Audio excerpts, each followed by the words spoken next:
السلام علیکم ناظرین. حالات دھماکہ خیز ہو گئے ہیں.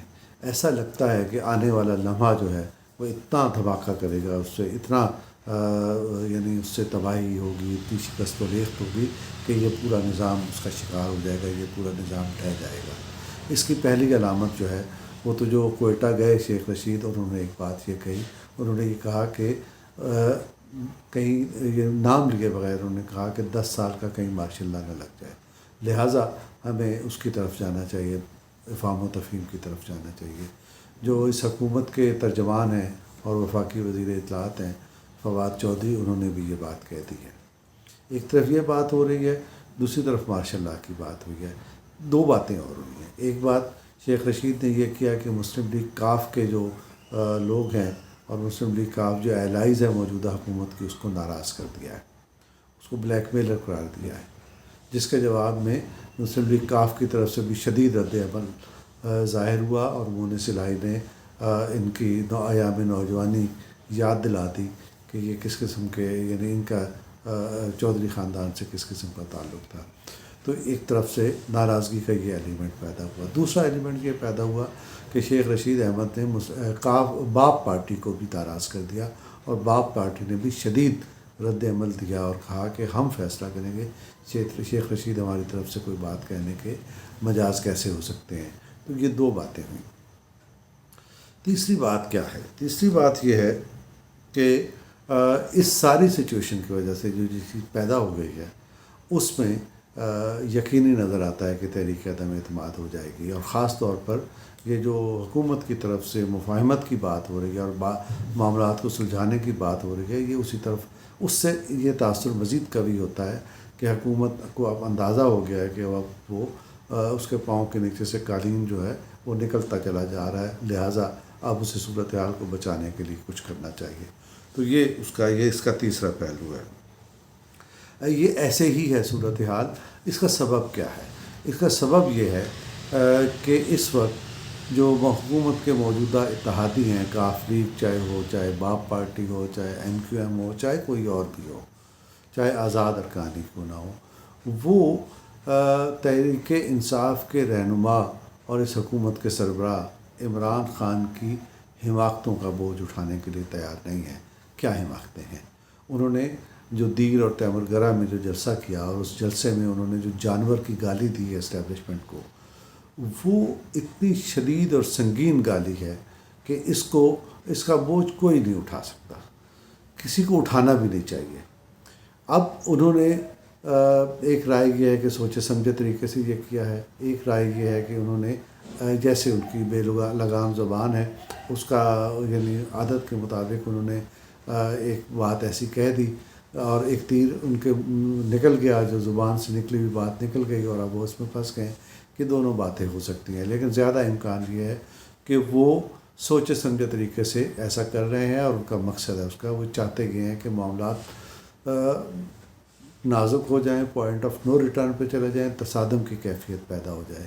کیوں تصادم کی کیفیت پیدا ہو؟ اس لیے پیدا ہو کہ وہ ایک سیاسی شہید کا درجہ اختیار کر سکیں. اور اب جو ان کے حلیف بھی ہیں، ان کے حریف بھی ہیں، اور جتنے اور سٹیک ہولڈرز ہیں، وہ نہیں چاہتے کہ اس کیفیت میں عمران خان ایک شہید کا درجہ حاصل کریں. لہٰذا اب بہت ساری متبادل تجاویز پہ بھی عمل ہو رہا ہے، اور یہ جو متبادل تجاویز ہیں اس کے لیے کچھ زمینی حقائق بھی سپورٹ کرتے ہیں. زمینی حقیقت کیا ہے؟ ایک سب سے بڑی زمینی حقیقت یہ ہے کہ میاں محمد نواز شریف جو تاحیات قائد ہیں پاکستان مسلم لیگ نون کے، وہ ابھی تک ایسی کسی ارینجمنٹ میں جانے کے لیے، ایسی کسی سودے بازی میں، کسی مفاہمت میں جانے کے لیے تیار نہیں ہے جس میں انہیں اپنے نیریٹو کا سودا کرنا پڑے، نیریٹو پر مفاہمت کرنی پڑے، جس میں خاص طور پر جو ان کا نعرہ ہے ووٹ کو عزت دو، اور اس کے ذریعے سویلین سپریمیسی کی جو وہ بات کرتے ہیں، وہ اس پر کسی قسم کی مفاہمت کرنے پر تیار نہیں ہیں. اور اگر یہ مفاہمت نہیں ہوتی تو اس کے نتیجے میں یہ جو سارا کارخانہ بنایا جا رہا ہے تحریک عدم اعتماد کا، اور اس کے نتیجے میں جو ایک نئی حکومت آئے گی جو امکانی طور پر پاکستان مسلم لیگ نون کی ہوگی، یہ کارخانہ اس میں فٹ نہیں بیٹھتا. یہ لکھ کر رکھ لیں کہ پاکستان مسلم لیگ نون کے قائد میاں محمد نواز شریف اپنے نیریٹو پر کوئی سودے بازی ابھی تک کرنے نہیں جا رہے، اور امکان یہ ہے کہ وہ نہیں کریں گے، اور اگر وہ نہیں کریں گے تو تحریک عدم اعتماد کے جو نتائج سوچے جا رہے ہیں وہ ایسے نتائج نہیں نکلیں گے، اور اس کے نتیجے میں بحران اور ڈیڈ لاک شدید ہو جائے گا۔ اس بحران اور ڈیڈ لاک سے بچنے کی ایک ہی صورت ہے، اور ایک صورت وہ ہے جس پر دیگر فریقین سوچ رہے ہیں اور سیاسی قوتیں بھی سوچ رہی ہیں، اور ایک پلان اس کا عمران خان کا بھی ہے، وہ بھی یہ سوچ رہے ہیں کہ نوبت جو ہے رائے شماری، تحریک عدم اعتماد پر رائے شماری کے نہ آئے، اس سے ہٹ کے معاملہ طے ہو جائے۔ اس سے ہٹ کے کیسے معاملہ طے ہو جائے؟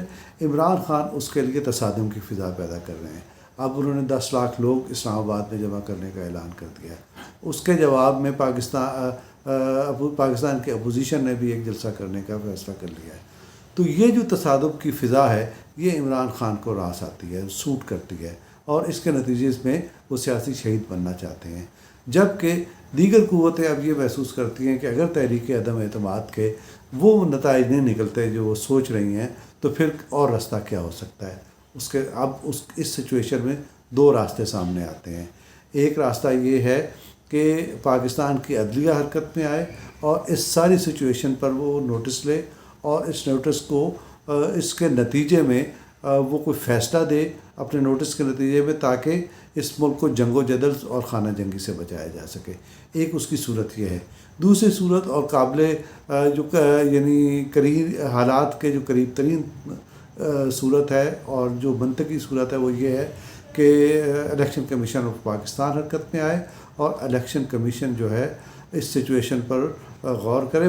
کیس ان کے پاس پہلے سے موجود ہے، اور اس کیس کو جو فیصلہ دے جس کے نتیجے میں یہ سارا جو بحران ہے از خود حل جو ہو جائے گا، اور اس کے نتیجے میں جیسے ہم نے کل بھی عرض کیا تھا وہ یہ ہوگا کہ پاکستان تحریک انصاف کے اندر سے ایک متبادل قیادت اٹھے گی جو اس سارے بحران کو سمیٹ کر معاملات کو منطقی انجام تک لے جانے کی کوشش کرے گی۔ وہ جو متبادل قیادت اٹھے گی عمران خان کے بعد پاکستان تحریک انصاف سے، اس کی حکمت عملی کیا ہوگی، اس کا ذکر ہم آئندہ کریں گے۔ خدا حافظ۔